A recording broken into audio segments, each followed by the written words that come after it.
Assalamualaikum warahmatullahi wabarakatuh. Waalaikumsalam warahmatullahi wabarakatuh. Bismillahirrahmanirrahim. Allahumma sholli ala sayyidina Muhammad wa ala ali sayyidina Muhammad.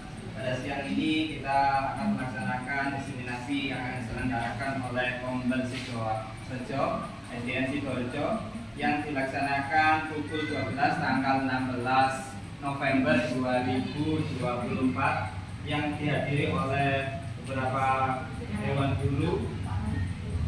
Untuk yang pertama, mari kita panjatkan puji syukur kepada Allah Subhanahu wa taala karena dengan rahmat dan taufik hidayahnya kita bisa hadir di tempat ini dengan keadaan sehat walafiat. Amin. Kedua, salawat salam semoga selalu tercurahkan kepada junjungan kita Nabi besar Muhammad sallallahu alaihi wasallam. Langsung saja ke materi, ke poin, yaitu susunan acaranya, yaitu pertama yaitu sambutan oleh Ketua Kombel Sidoarjo, yang kedua adalah penyampaian materi oleh pemateri Bapak Heri Mukhtar, yang terakhir doa oleh Ustadz Ruben Kasian.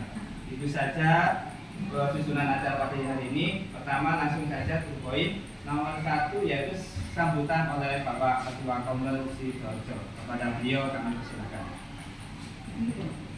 Assalamualaikum warahmatullahi wabarakatuh. Waalaikumsalam warahmatullahi wabarakatuh. Salam sehat untuk kita semuanya. Syukur alhamdulillah hari ini kita berkumpul di sini dalam keadaan sehat walafiat. Di qaulina alhamdulillahirabbil alamin. Shalawat serta salam semoga selalu tercurahkan kepada pemimpin kita, penghulu kita, Nabi besar Muhammad sallallahu alaihi wasallam. Allahumma shalli ala sayyidina Muhammad.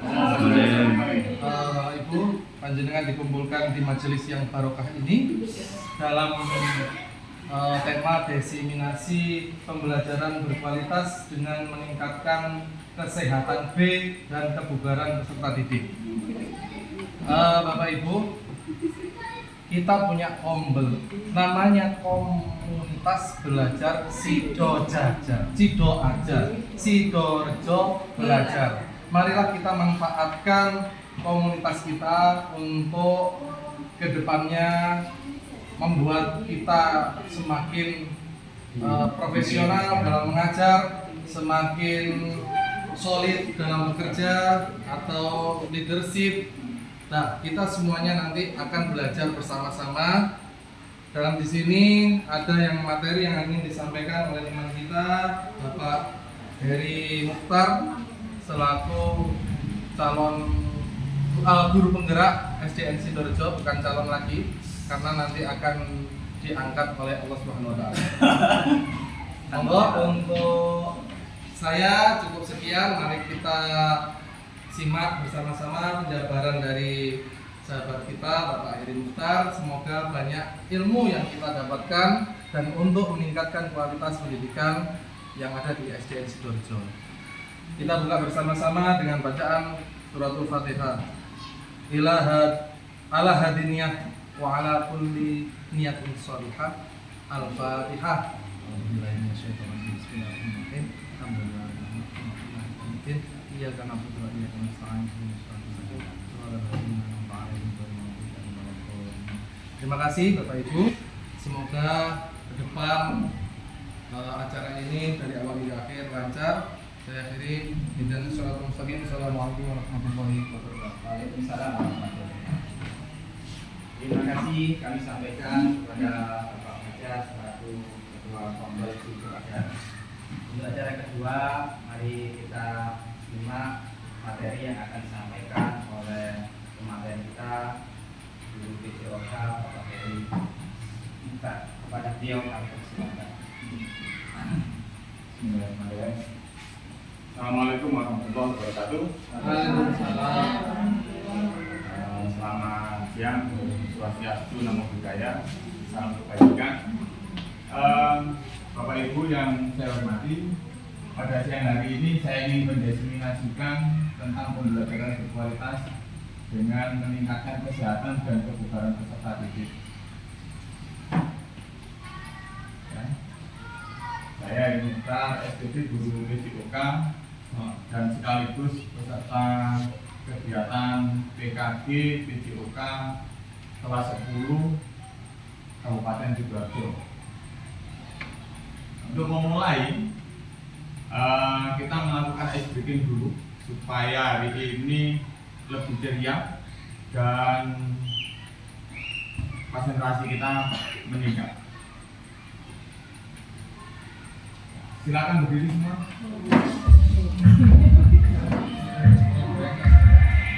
Kita tiduran saudara ini ya.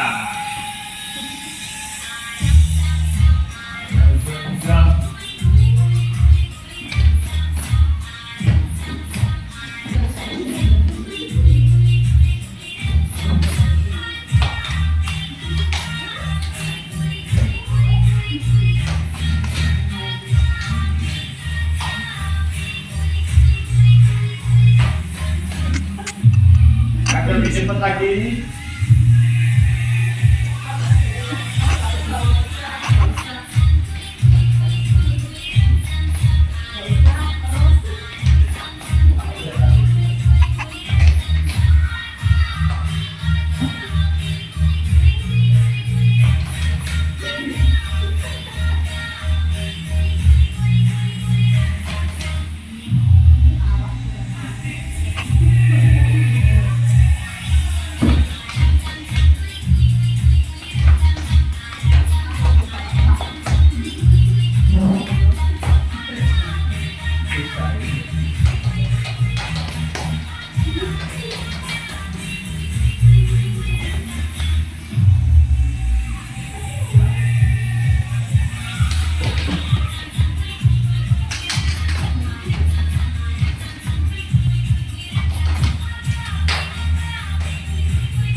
Terakhir lagi.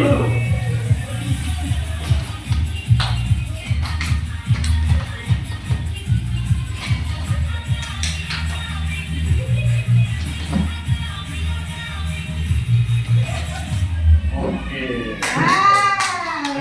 Ringan dari ini ya. Oke. Yang melatar belakang ini saya ingin memakai tema peningkatan kebugaran, kesehatan dan kebugaran siswa atau yang pertama adalah menurutnya tingkat kebugaran peserta didik. Ini banyak sebab dan banyak hal yang mempengaruhi. Nanti kita bahas pelan-pelan. Yang kedua adalah tidak adanya keceriaan dalam proses belajar mengajar di kelas, baik itu di kelas ruangan ini atau di luar kelas atau pada pelajaran PJOK. Yang ketiga, menurutnya prestasi belajar atau hasil belajar peserta didik disebabkan oleh kesehatan dan kebugaran peserta didik yang tidak maksimal. Ini karena mungkin anaknya sering sakit, atau mungkin di dalam kelas mengantuk, atau lagi pada saat jam pelajaran PJOK mereka menjadi bergerak atau melakukan aktivitas tubuh. Ini penyebabnya, ini yang sering saya temui. Selanjutnya, tujuan dari kita mengadakan diseminasi ini, tujuannya yang pertama jangan jadi catatan adalah meningkatkan kebugaran jasmani peserta didik yang asal muasalnya itu pada saat di dalam kelas itu datang jam 10 itu sudah merasa ngantuk atau bagaimana mereka bisa merubah sehingga tidak mengantuk. Yang selanjutnya adalah menjadikan suasana kelas lebih aktif sehingga secara tidak langsung meningkatkan kebugaran peserta didik. Jadi contoh tadi kita melakukan sebelum melakukan pembelajaran kita melakukan ice breaking dulu. Itu adalah salah satu cara saya yang nanti mungkin bisa diterapkan di kelas untuk meningkatkan kerja jantung. Kalau jantung kita bekerja dengan bagus, otomatis rasa ngantuk juga akan hilang, rasa malas akan hilang karena kita berkeringat, kita melakukan gerak yang memaksa tubuh tidak tidak mengantuk atau tidak konsentrasinya hilang gitu. Jadi supaya konsentrasinya bagus. Itu. Terus suasana kelas yang aktif itu menjadikan pembelajaran juga menyenangkan. Banyak anak yang bertanya. Setelah itu banyak anak yang bisa dikatakan mampu menerima pembelajaran dengan baik. Itu sangat menyenangkan. Yang ketiga, tujuannya adalah meningkatkan hasil belajar peserta didik. Kalau poin 1 dan poin 2 itu kita dapat atau memenuhi, otomatis poin ketiga akan mengikuti. Hasil prestasi belajar peserta didik otomatis juga akan naik. Nilai anak-anak menjadi baik. Setelah itu yang kedua adalah kesehatan anak. Kalau di dalam olahraga mungkin anak-anak akan lebih punya prestasi, baik itu di bola voli, karate, renang, atau kalau di dalam agama mungkin ada yang bisa kiro atau bagaimana. Kalau di kelas mungkin banyak anak yang mulai prestasi belajarnya naik, nilainya di rapat 99,95, itu kan sudah menjadi kebanggaan bagi kita semua. Capaian langkah-langkah dan hasil yang diharapkan untuk tiap tujuan ya. Jadi tadi karena anak yang nilai kebugarannya atau kesehatannya itu menurun, itu perlu kita tingkatkan. Bagaimana cara kita meningkatkan? Yang pertama adalah dengan memberikan pengarahan kepada anak-anak supaya tidurnya cukup. Ini tugas saya sebagai guru olahraga dan juga dengan sebagai guru kelas untuk mengingatkan anak-anak supaya tidurnya jangan terlalu malam setiap hari. Ya. Terus yang kedua adalah olahraga. Ini tugas saya yang utama. Jadi mengingatkan anak-anak supaya senang atau gemar berolahraga.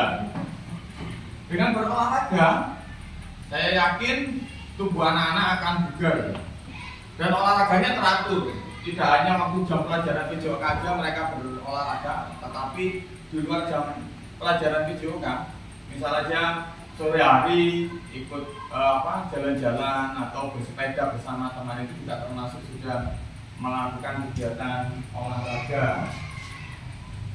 Selanjutnya yaitu tentang makan pelajaran 5 sempurna. Ini kadang-kadang guru kelas itu juga perlu mengingatkan. Kadang-kadang kita juga perlu menanyakan kepada anak-anak, makan apa tadi? Ikannya apa?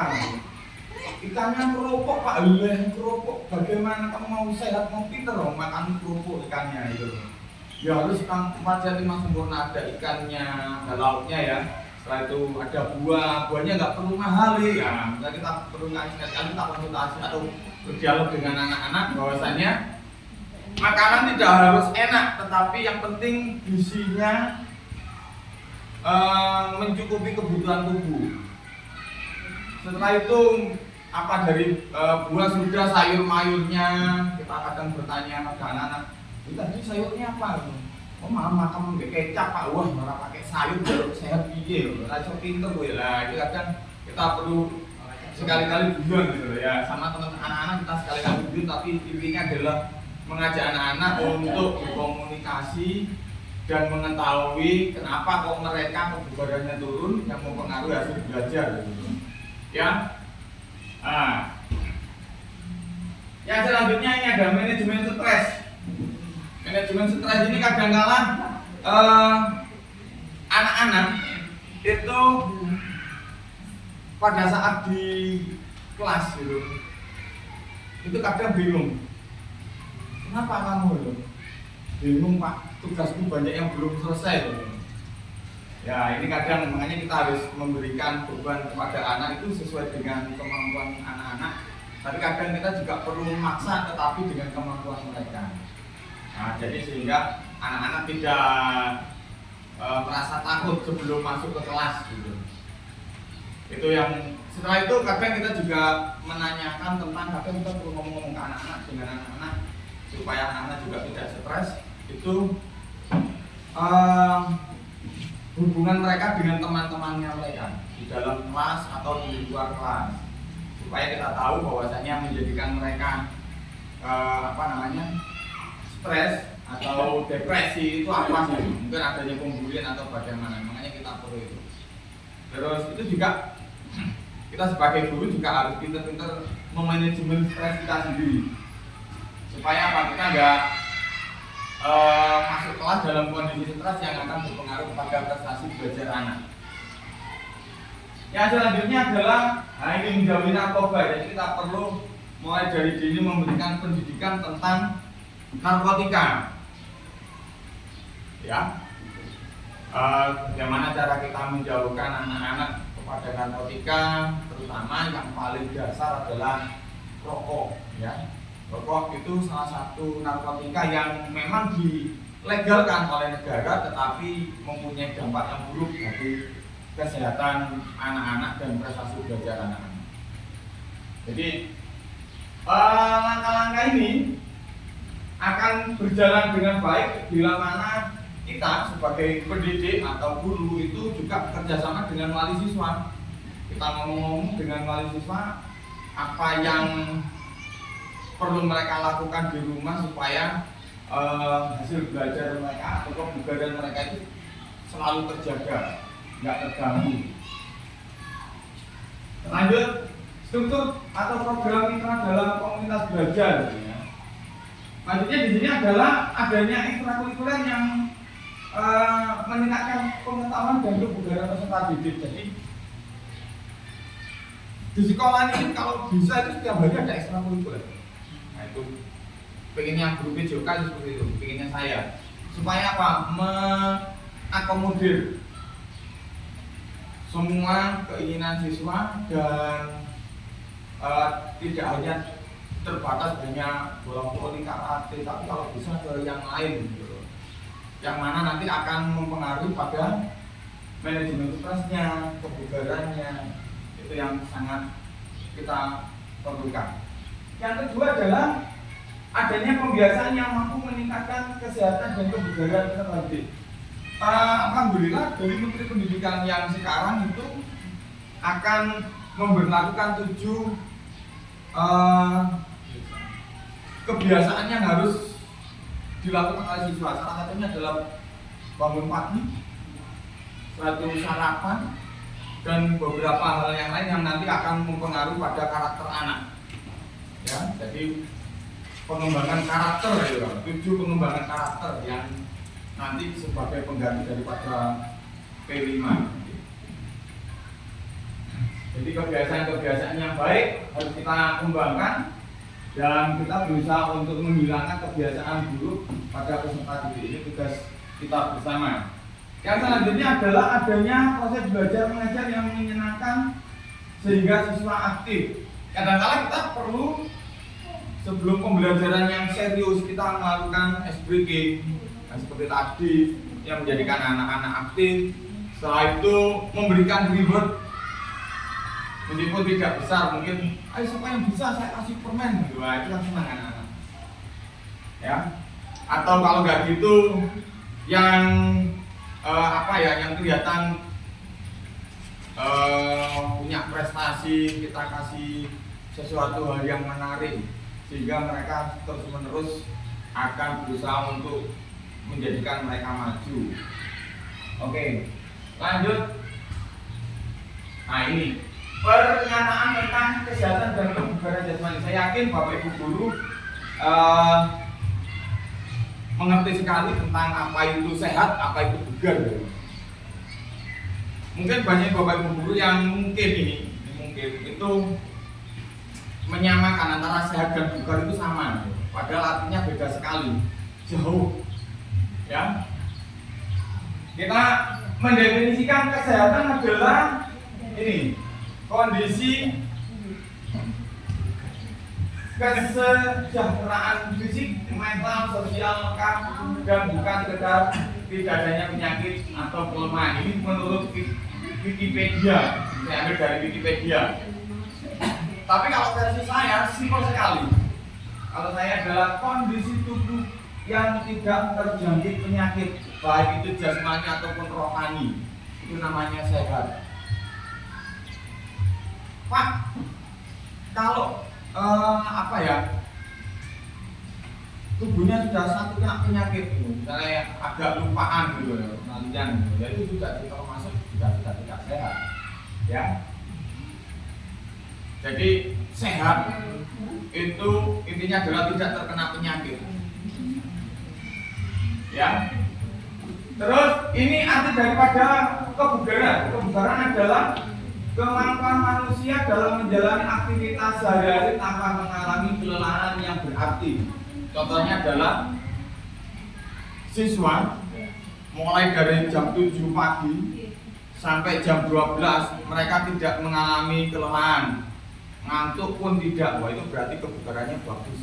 Tapi kalau jam 7 nyampe sekolah, jam 10 setelah istirahat mereka mengantuk, berarti kebugarannya jelek. Padahal mereka tidak sakit, baik pilek, batuk, ataupun sakit-sakit yang lain. Jadi kebugaran itu artinya adalah mampu melakukan aktivitas sehari-hari tanpa mengalami kelelahan yang berarti. Ya, ini. Bapak Ibu guru begini. Intinya adalah dari bahasa kamus bahasa Indonesia ada istilah sehat dan bugar. Dan ini tidak bisa dibalik. Sehat dan bugar tidak akan pernah terbalik, bugar dan sehat. Karena apa? Untuk mencapai kebugaran, tubuh kita harus sehat dulu. Kebugaran tidak akan pernah kita dapatkan kalau tubuh kita sakit. Intinya begitu. Jadi, terus apa hubungannya dengan prestasi belajar? Karena dengan tubuh kita bugar, kita akan dapat melakukan proses belajar mengajar dengan baik. Oke, lanjut. Nah, rencana evaluasi rencananya adalah kita mengukur tingkat kebugaran jasmani siswa. Yang kedua adalah mengukur tingkat konsentrasi belajar siswa. Untuk mengukur tingkat kebugaran jasmani biasanya adalah berolahraga, ya, dengan cara mungkin lari selama 12 menit atau melakukan shuttle run, pull up, sit up, dan yang lain-lain, ya, itu tes kebugaran jasmani. Kalau tingkat konsentrasi biasanya adalah di kelas dengan kita kadang membaca, kita stop, jadi ada kita didik satu murid atau peserta didik untuk melanjutkan. Kalau tidak bisa berarti konsentrasinya rendah, berarti dia tidak bugar dari itu. Secara nggak langsung konsentrasinya turun. Ya, contohnya adalah ini. Nah, ada anak itu loyokan ngacung. Saya buah itu berarti karena mereka konsentrasi dan tahu jawabannya. Kalau yang olahraga kadang kita melakukan tes gerak, ya. Lanjut. Kesimpulannya adalah siswa yang mempunyai kesehatan dan kebugaran yang baik akan berdampak pada satu, konsentrasi belajar yang bagus. Yang kedua, daya tangkap terhadap materinya baik. Yang ketiga, meningkatkan daya tahan tubuh terhadap penyakit dan stres. Yang keempat adalah meningkatnya hasil belajar atau prestasi peserta didik. Jadi kalau tubuhnya bagus, yo insya Allah nilainya ikut bagus. Tapi kalau tubuhnya sakit-sakitan, yo nggak akan bisa punya nilai bagus. Karena yo orang tahu sekolah, setelah itu mungkin ya tidak konsentrasi dan yang lain-lain. Ya. Oke, terima kasih. Itu penyampaian desiminasi saya sebagai persyaratan untuk mengumpulkan tugas pada PKB PJOK yang berada di kelas 10 angkatan pertama di Kabupaten Sidoarjo.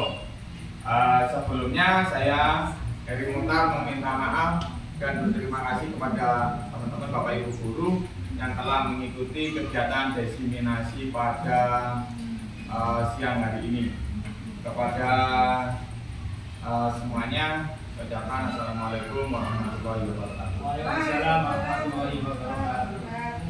Terima kasih kepada Bapak Heri Muka selaku guru biologi yang telah memaparkan materi yang sangat inovatif dan sangat menginspirasi kepada guru-guru semua di Sidoarjo. Semoga dengan awal dari Kombel Sidoarjo yang dipertamai oleh Bapak Heri menjadikan motivasi kepada guru-guru yang ada di Sidoarjo menjadi lebih semangat untuk berdiseminasi untuk materi berikutnya.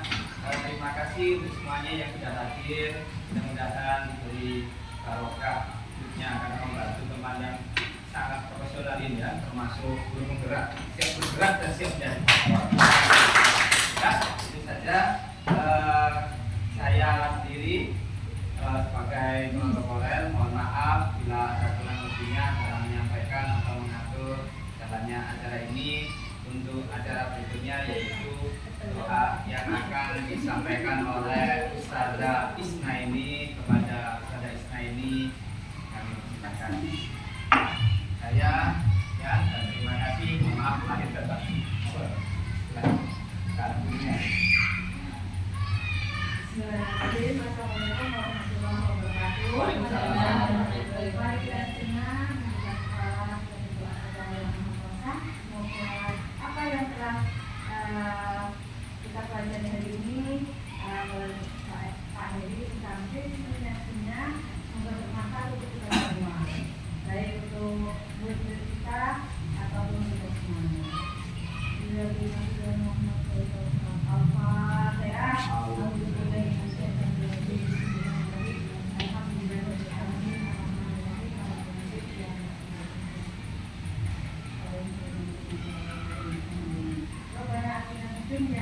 Amin.